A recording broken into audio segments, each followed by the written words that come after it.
টাকা পেতে গেলে মানুষের এত হয়রানি বা হবে কেন, বা জমা দেওয়ার জন্য এত সমস্যা হচ্ছে কেন?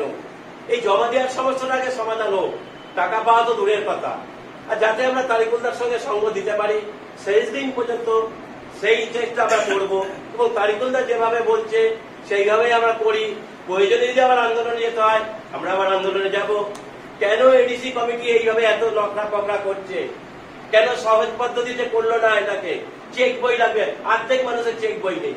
আমরা কি বড় লোকের ঘরের ছেলে? আমরা তো গরিব মানুষ, আমাদের কোনো চেক বইয়ের ফেসিলিটি আমরা বুঝি না। আমরা জানি ব্যাংকের বই দিলে হবে, আধার কার্ড দিলে হবে, ব্যাংকের পাসবই, অ্যাকাউন্ট নাম্বার দিলে এগুলো হবে। এটাই তো পাওয়া যায়, তাহলে এত সমস্যা কেন হচ্ছে এখন?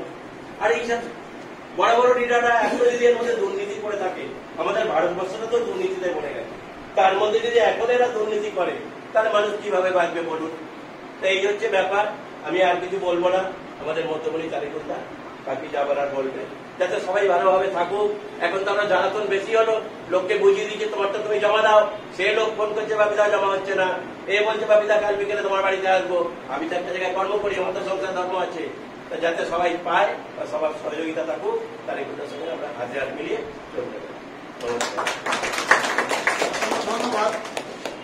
বাপিদা সংযুক্ত হলেও খুব সুন্দর করে মূল বিষয়টা ভাবমূর্তি নিয়ে এসেছেন আপনাদের সামনে। তো আজকের মূল বিষয় হচ্ছে আমাদের বন্ধু প্রস্তুতি সভা, মানে আমরা নিজেরা কতটা প্রস্তুত নেব। এতদিন তো লড়াই সংগ্রাম করলাম, আমরা কতটা নিজেরা সার্টিফাইড যে ওয়েবসাইটে কাজটা করবে।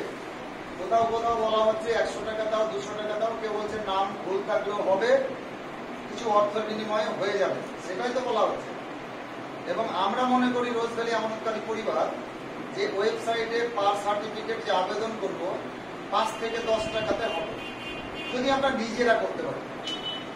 তাহলে নিজেরা করতে গেলে নিজেদের সহজ পাঠ হচ্ছে যে একটা প্রশিক্ষণ, শিক্ষণীয় ব্যাপার, শিখতে হবে, জানতে হবে, তাই না? অনেকে আমরা জানি না।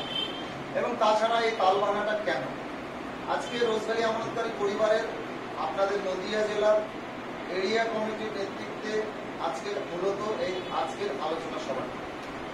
আজকে আলোচনা সভাটি যদিও দুঃখ লাগছে যে আমাদের টোটাল মালদা থেকে আপ টু নদিয়া পর্যন্ত যার মিটিংটার কিছুটা অংশ দূরেই রিজিওনাল অফিস, যেটা বহু অফিসের আন্ডারে রিজিওনালটা ছিল। তাহলে এই রিজিওনালের অফিসের আন্ডারে এই ঘরে যারা আমরা রয়েছি, কোনো কাজে এসে এই লোকগুলো আমরা কিন্তু লাইনে বসে থেকেছি। যা লোক আছি আজকে, আমার কথা বুঝতে পারছেন কিনা জানি না, আমরা কিন্তু ওয়েটিং এ থেকেছি, কাজ করতে পারিনি, এত এজেন্টের মানে চাপ, তাই না? তাহলে আজকে তুলনামূলক ভাবে কি অবস্থা হয়েছে দেখুন। আজও হয়তো আমরা ওভার কনফিডেন্স নিয়ে বসে আছি, কেউ অনলাইন হবে আমি মেরে দেবো। একটু আগে মিটিংটা শুরু হওয়ার আগে অনেক বন্ধু, অনেক দাদা, অনেক শ্রদ্ধাশীল ব্যক্তি আপনারা বলছিলেন, নিচেও গল্প হচ্ছিল যে সারদার কি হয়েছে, সাহারার কি হচ্ছে, আজকে কিছু কি হলো। তাহলে তো আমাদের চোখে আমাদের দেখিয়ে দেওয়া হয়েছে। তো দেখিয়ে দেওয়ার সত্ত্বেও আমরা কেন জেনে না জানার ভান করে আজ ঘরে বসে থাকবো? আমাদের তো মাথায় ঢুকছে না। তাহলে আজ যখন আপনার জেলার নেতা তৈরি হয়েছে, আপনার জেলার লিডার তৈরি হয়েছে, এটা তো একটা পরিবেশ তৈরি করা হয়েছে। আমরা কথায় কথায় বলি যে আজ রোজভ্যালি পেমেন্ট পাওয়ার জন্য তো বিডি ভোটারের সই চাইনি।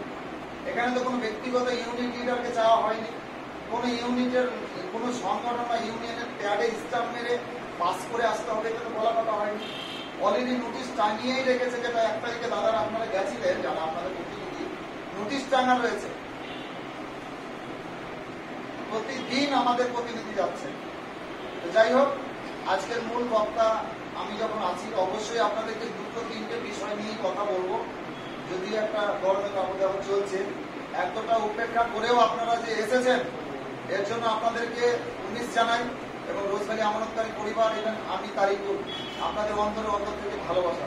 আর এই ভালোবাসাটা আপনারা আগামী দিনে যদি ধরে রাখতে পারি, তাহলে আমরা যা বলছি বন্ধু, সবসময় রোজভ্যালি আমানতকারী পরিবারের মানে চিন্তাধারা হচ্ছে আগামী 6 মাস, মানে আজ থেকে আগামী 6 মাস। যদিও আপনারা জানেন, দেখেছেন 2017-18 সালের আন্দোলন, 21 সালের আন্দোলন, আপনারা এসেছেন।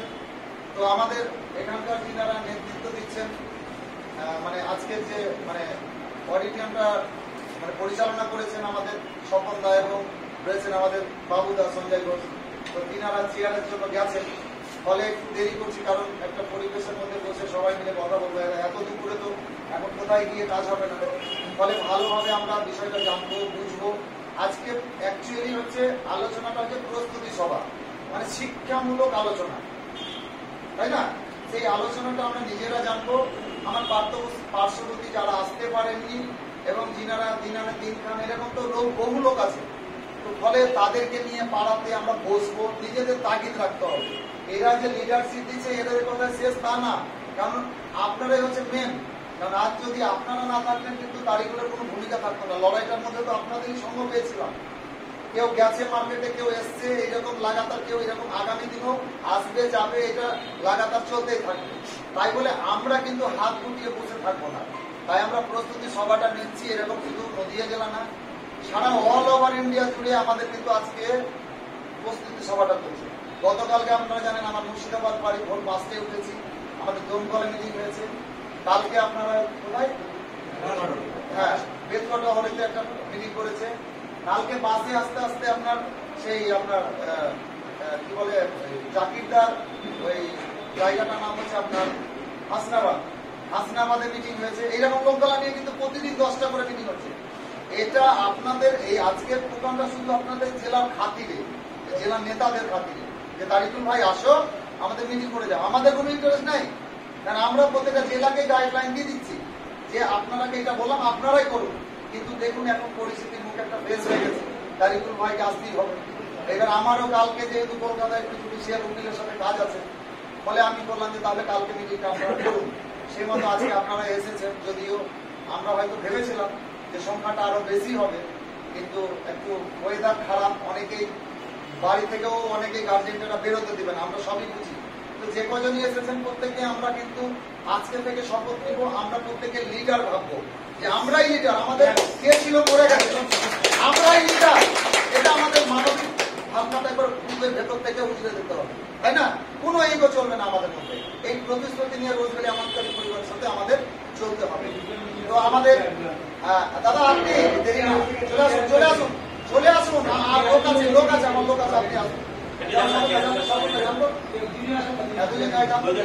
আপনি চলে আসেন, আপনার দরকার আছে, আসেন, আপনি আসেন, সম্বন্ধে ডিস্টার্ব করেন লাল